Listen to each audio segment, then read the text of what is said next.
allowed to move once we start? I don't know. This is called the best Christmas pageant ever. Wait for it. Wait for it. If it'll focus on that, I don't know. Okay.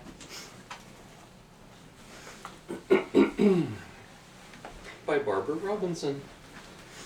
Chapter 1. Now the Herdmans were absolutely the worst kids in the history of the world. They lied and stole and smoked cigars, even the girls, and talked dirty and hit little kids and cussed their teachers and took the name of the Lord in vain and set fire to Fred Shoemaker's old broken down tool house. The tool house burned right down to the ground, and I think that surprised the Herdmans. They set fire to things all the time, but that was the first time they managed to burn down a whole building. I guess it was an accident. I don't suppose they woke up that morning and said to one another, "Let's go burn down Fred Shoemaker's old tool house." But maybe they did.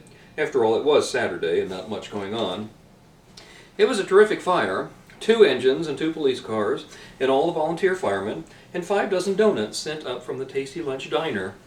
The donuts were supposed to be for the firemen, but by the time they got the fire out, the donuts were all gone.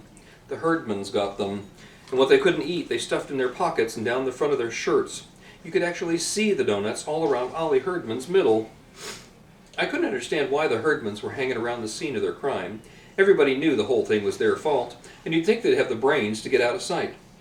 One fireman even collared Claude Herdman and said, "Did you kids start this fire smoking cigars in that tool house?" But Claude just said, "We weren't smoking cigars." And they weren't. They were playing with Leroy Herdman's young Einstein chemistry set, which he stole from the hardware store, and that was how they started the fire. Leroy said so. "We all mixed the little powders together," he said, "and poured lighter fluid around on them, and set fire to the lighter fluid. We wanted to see if the chemistry set was any good."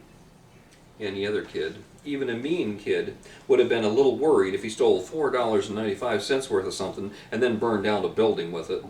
But Leroy was just mad because the chemistry set got burned up along with everything else before he had a chance to make 1 or 2 bombs. The fire chief got us all together. There were 15 or 20 kids standing around watching the fire and gave us a little talk about playing with matches and gasoline and dangerous things like that. "I don't say that's what's happened here," he told us. "I don't know what's happened here, but that could have been it, and you see the result. So let this be a good lesson to you, boys and girls." Of course, it was a great lesson for the Herdmans. They learned that wherever there's a fire, there'll be free donuts, sooner or later. I guess things would have been different if they'd burned down, say, the Second Presbyterian Church instead of the tool house. But the tool house was about to fall down anyway. All the neighbors had pestered Mr. Shoemaker to do something about it, because it looked so awful, and it was sure to bring rats. So everybody said the fire was a blessing in disguise, and even Mr. Shoemaker said it was a relief. My father said it was the only good thing the Herdmans ever did, and if they'd known it was a good thing, they wouldn't have done it at all. They would have set fire to something else. Or somebody.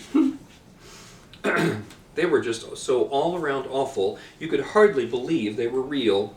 Ralph, Imogene, Leroy, Claude, Ollie, and Gladys. 6 skinny, stringy-haired kids, all alike except for being different sizes and having different black and blue places where they had clonked each other. They lived over a garage at the bottom of Spruill Hill. Nobody used the garage anymore, but the Herdmans used to bang the door up and down just as fast as they could and try to squash one another. That was their idea of a game. Where other people had grass in their front yard, the Herdmans had rocks. And where other people had hydrangea bushes, the Herdmans had poison ivy. There was also a sign in the yard that said, "Beware of the cat." New kids always laughed about that until they got a look at the cat. It was the meanest looking animal I ever saw. It had 1 short leg and a broken tail and 1 missing eye, and the mailman wouldn't deliver anything to the Herdmans because of it. "I don't think it's a regular cat at all," the mailman told my father. "I think those kids went up to the hills and caught themselves a bobcat." "Oh, I don't think you can tame a wild bobcat," my father said. "I'm sure you can't," said the mailman. "They never try to tame it, they just try to make it wilder than it was to begin with." If that was their plan, it worked. The cat would attack anything it could see out of its 1 eye. One day, Claude Herdman emptied the whole first grade in 3 minutes flat when he took the cat to show and tell. He didn't feed it for 2 days, so it was already mad. And then he carried it to school in a box, and when he opened the box, the cat shot out right straight up in the air, people said. It came down on the top blackboard ledge and clawed 4 big long scratches all the way down the blackboard, and then it just tore all around, all over the place, scratching little kids and shedding fur and scattering books and papers everywhere. The teacher, Miss Brandell, yelled for everybody to run out in the hall, and she pulled a coat over her head and grabbed a broom and tried to corner the cat. But of course she couldn't see with the coat over her head, so she just ran up and down hollering, "Here, kitty," and smacked the broom down wherever the cat hissed back. She knocked over the Happy Family dollhouse and the globe of the world and broke the aquarium full of 20 gallons of water and about 65 goldfish. All the time she kept yelling for Claude to come catch his cat, but Claude had gone out into the hall with the rest of the class. Later, when Miss Brandell was slapping Band-Aids on everyone who could show her any blood, she asked Claude why in the world he didn't come get his cat under control.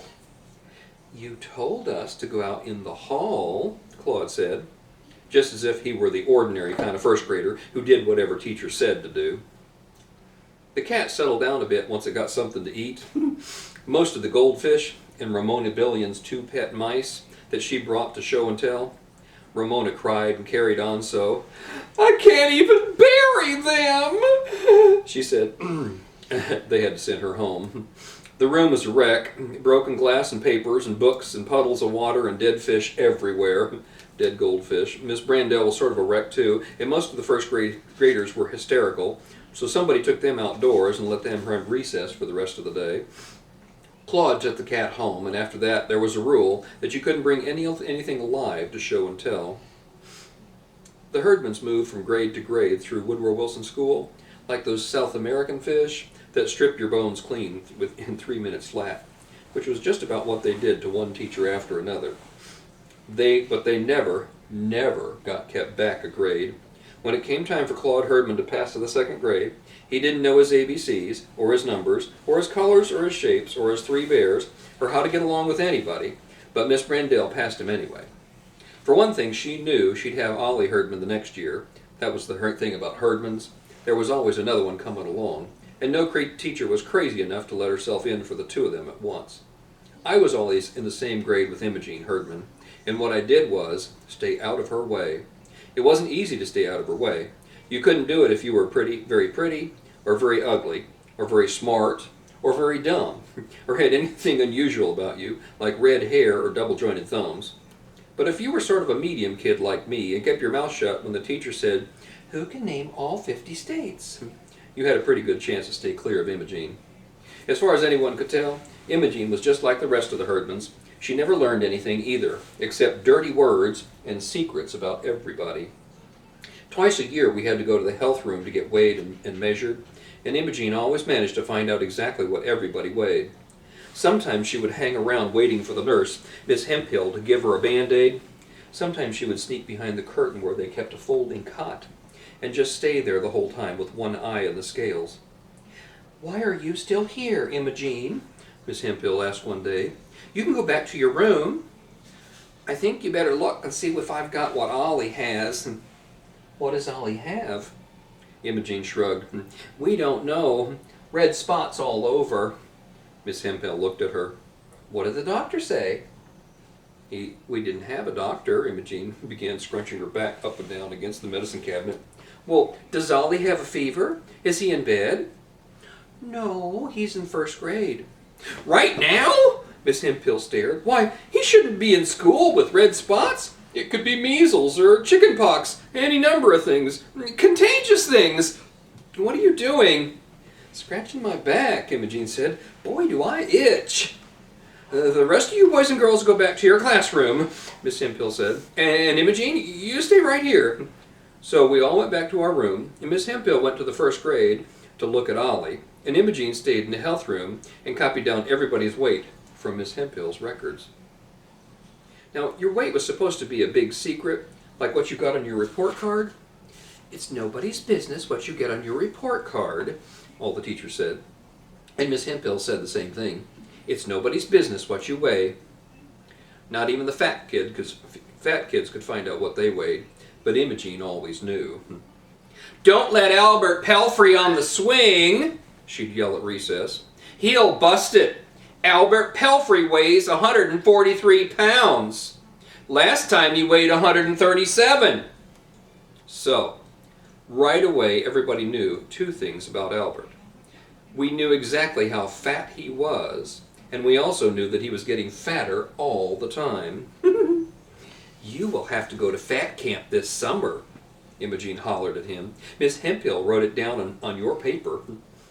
Fat camp is a place where they feed you lettuce and grapefruit and cottage cheese and eggs for a month, and you either give up and cheat, or you give up and get skinny.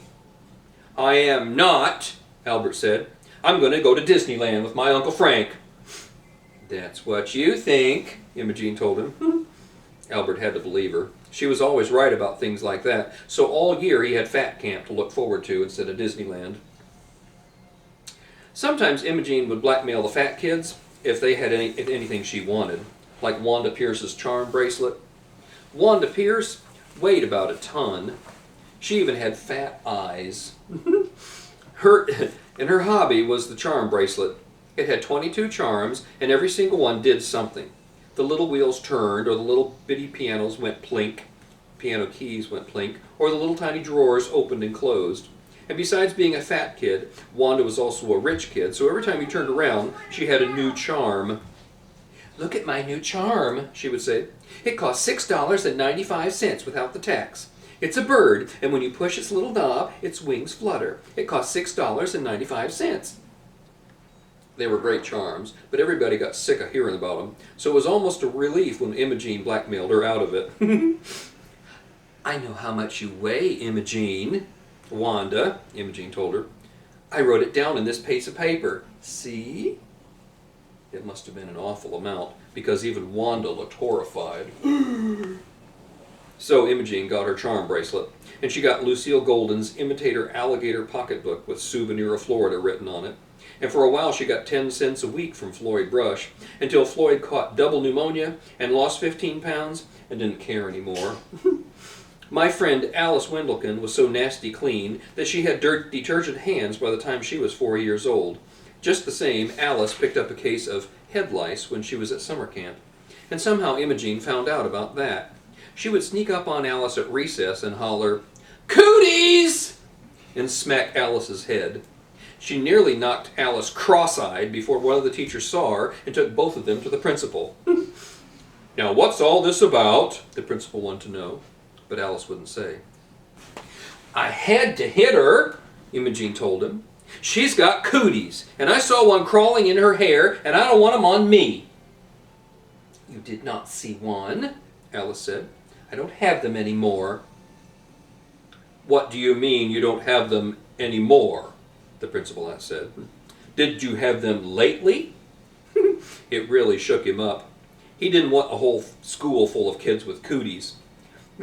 So he sent Alice to the health room, and the nurse went through all her head with a fine-tooth comb and a magnifying glass and finally said it was all right. But it was too late. Everybody called Alice Cooties the whole rest of the year. And if Imogene didn't know a secret about a person, she would make one up. She would catch you in the girls' room or out in the hall and whisper, "I know what you did." And then you'd go crazy trying to figure out what it was that you did that Imogene knew about. It was no good trying to get secrets on the Herdmans. Everybody knew about the awful things they did. You couldn't even tease them about their parents or holler, "Your father's in jail," because they didn't care. Actually, they didn't know what their father was, or where he was, or anything about him, because when Gladys was 2 years old, he climbed on a railroad train and disappeared. Nobody blamed him. Now and then you'd see Mrs. Herdman walking the cat on a length of chain around the block, but she worked double shifts at the shoe factory and wasn't home much. My mother's friend, Miss Phillips, was a social service worker, and she tried to get some welfare money for the Herdmans, so Mrs. Herdman could work just one shift and spend more time with their children. But when Mrs. Herdman wouldn't do it, she said, but she wouldn't do it. She liked the work, she said. "It's not the work," Mrs. Phillips told my mother, "and it's not the money. It's just that she'd rather be at the shoe factory than shut up at home with that crowd of kids." She sighed. I can't say that I blame her. So the Herdmans pretty much looked after themselves. Ralph looked after Imogene, and Imogene looked after Leroy, and Leroy looked after Claude, and so on down the line. The Herdmans were like most big families. The big ones taught the little ones everything they knew, and the proof of that was the meanest Herdman of all was Gladys, the youngest. We figured they were headed straight for hell by way of the state penitentiary until they got themselves mixed up with the church and my mother in our Christmas pageant. Chapter 2.